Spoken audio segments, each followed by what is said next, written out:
Natupad ang bangungot ng Iran matapos magpadala ang Estados Unidos ng ikatlong aircraft carrier sa gitnang silangan at itaas ang presyon laban sa Tehran sa antas na di pa naranasan ng rehimen sa loob ng mga dekada. Ngayong Sabado, ika-25 ng Abril, 2026 ang pagdating ng USS George A.W. Bush sa karagatang Indian ay nagbago ng bigat ng krisis. Sumama ito sa USS Abraham Lincoln a USS Gerald R. Ford na bumubuo ng tatlong carrier strike group sa loob ng lugar ng US Central Command. Ang mismong Central Command ang nagrehistro sa George A.W. Bush na naglalayag sa karagatang Indian noong ika-23 ng Abril 2026. Hindi ito karaniwang galaw, kundi direktang mensahe para sa Iran, Revolusyonaryong Gwardiya at anumang puwersang konektado sa Tehran. Napatuloy pa ring sumusubok gamitin ang kipot ng Hormuz bilang banta. Ikukwento ko sa iyo ang lahat ng yan pero ngayon, siguradong gusto mong nakasubscribe ka sa channel para manatiling well-informed. Real-time na impormasyon at mataas na kalidad ng pamamahayag mula sa Milson Alves News. Ganito ang nangyari. Ayon sa impormasyong ilabas ng pamahayagang militar ng Amerika, ang tatlong aircraft carrier ay may higit sa 200 eroplano, 12 barkong sumusuporta at may higit 15,000 sundalo, kabilang ang mga mandaragat at mga taga-suplay. Ito ang unang pagkakataon mula noong 2003 na tatlong aircraft carrier ng Amerika ang sabay-sabay na nag-ooperate sa riyon. Huling nag-operate ang Estados Unidos ng tatlong aircraft carrier nang sabay-sabay sa gitnang silangan noong 2003 sa simula ng Operasyong Iraq Freedom, ang pananakop sa Iraq. Noong panahong yon, ang mga aircraft carrier na Abraham Lincoln, Constellation at Kitty Hawk ay nag-operate sa Golpong Persiko, nagbibigay ng suporta sa mga pag-atake laban sa rehimen ni Saddam Hussein. Sa pagitan ng Marso 11 at Abril 10, 2003 ang mga eroplanong inilunsad mula sa tatlong aircraft carrier na ito ay naghulog ng mahigit 3 milyong libra ng mga bala laban sa mga target sa Iraq, ayon sa tala ng White House noong panahong yon. Dahil dito, lalong mabigat ang pag-uulit ng ganitong sitwasyon. Ang pagtitipon ng Washington ng tatlong aircraft carrier ay hindi karaniwang pagpapatrolya. Babala ito na ang crisis ay nasa pinakamataas na antas ng presyur militar. Rápido, Bagdá caiu em 9 de abril. Bumagsak ang rehimen ni Saddam Hussein at kinontrol ng Estados Unidos ang takbo ng operasyong militar sa Iraq. Tumaas ang presyon kaya nagpapatrol ang mga eroplano. Ilang buwan siyang natago at nahuli noong Disyembre 13, 2003 ng mga puwersang Amerikano malapit sa Tikrit. Simula noon, tuluyan na siya nawala ng kapangyarihan. Ipinasa siya sa bagong sistemang hudisyal ng Iraq, hinatulan dahil sa mga krimen laban sa sangkatauhan at binitay noong Disyembre 30, 2006. Ibig sabihin, nang magtipon ng Washington ng tatlong aircraft carrier noon, hindi lang banta ang presyong dulot nito. Nagtapos ito sa tuluyang pagbagsak ng rehimen ng Iraq at si Saddam ay naalis sa pamumuno at naging bilanggo. Ayon sa Washington, seryoso ang blokayong pandag at hindi lang salita.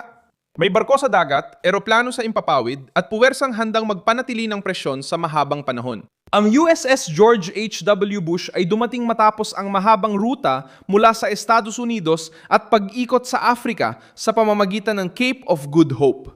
Ngayon, pumapasok ito sa laro habang sinusubukan ni Trump pilitin ng Tehran na tanggapin ang kasunduan at pigilan ang Revolusyonaryong Gwardiya sa paggamit ng barko, daungan at langis bilang instrumento ng terorismo. Diyan nagsisimula ang bangungot ng Iran. Tuloy-tuloy ang presyon ng armada ng Amerika, walang malalaking puwang.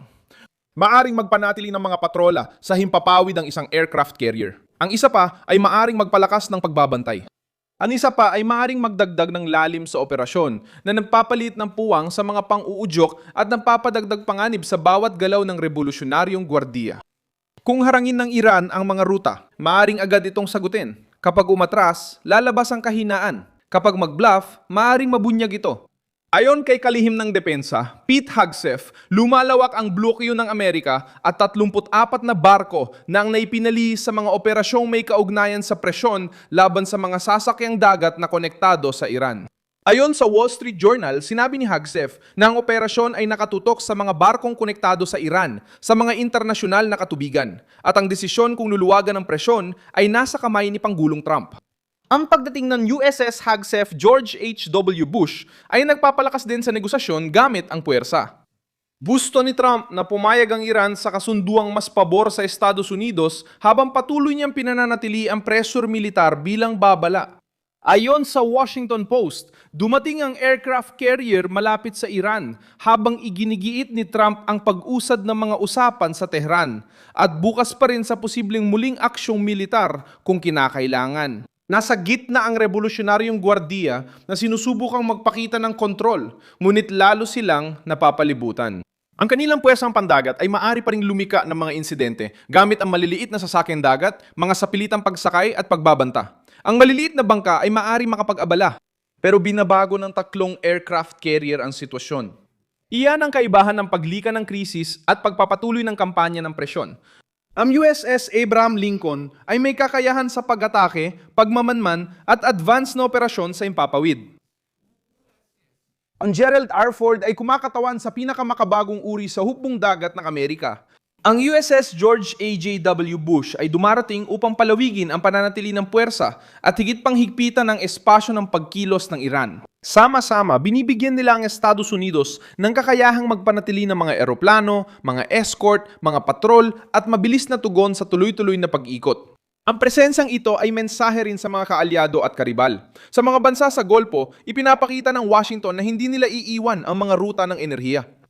Para kay Tehran, malinaw na hindi nila iiwan ang kipot ng Hormuz sa revolusyonaryong gwardiya.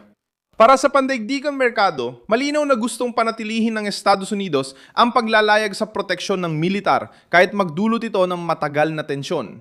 Ang pinakadelikadong bahagi para sa Iran ay maaring maging patibong ang mismong banta ng pagsara ng Hormuz. Matagal nang ginamit ng rehimen ang pariralang ito bilang psikolohikal na sandata.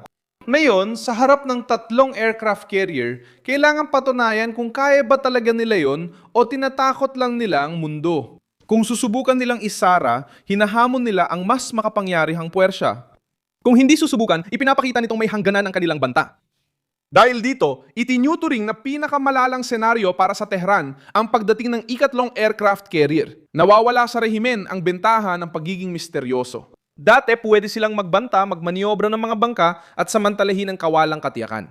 Ngayon, lahat ng kilos ay nasa ilalim ng mas malaking estruktura ng Amerika na may pagbabantay, lakas himpapawid at mga barkong sumusuporta sa blockade. Ang revolusyonaryong gwardiya ay lantad. Maraming ingay pero maliit ang puwang nilang kumilos. Ipinapakita ng krisis na gusto ni Trump makipag-usap pero ayaw niya magmukhang nagmamakaawa kaya nandoon ang fleet. Nagbibigay ito ng bigat sa usapan bago ang anumang pag-uusap. Kapag tinanggap ng Iran ang mas mahigpit na kondisyon, sasabihin ng Washington na epektibo ang presyon. Kung lalaban ng Iran, may puwersa na nakaposisyon ang Estados Unidos. Sa alinmang paraan, naipit pa rin ang Tehran. Ipinapakita ng balitang internasyonal na dumating ang USS George A.W. Bush sa gitna ng marupok na tigil putukan at blockade na nagpalihis ng 12-dosenang barko. Naitala ng Al Jazeera na 3 aircraft carrier ng Amerika ay nasa gitnang silangan sa unang pagkakataon matapos ang 23 taon kasabay ng tumitinding tensyon sa Iran. Sa huli, simple lang ang nangyari. Dumating ang ikatlong aircraft carrier, tumindi ang blockade at lumit ang espasyo ng Iran para mag-bluff. Hindi lang ang makita ang mga barkong Amerikano sa abot tanaw ang bangungot ng Tehran.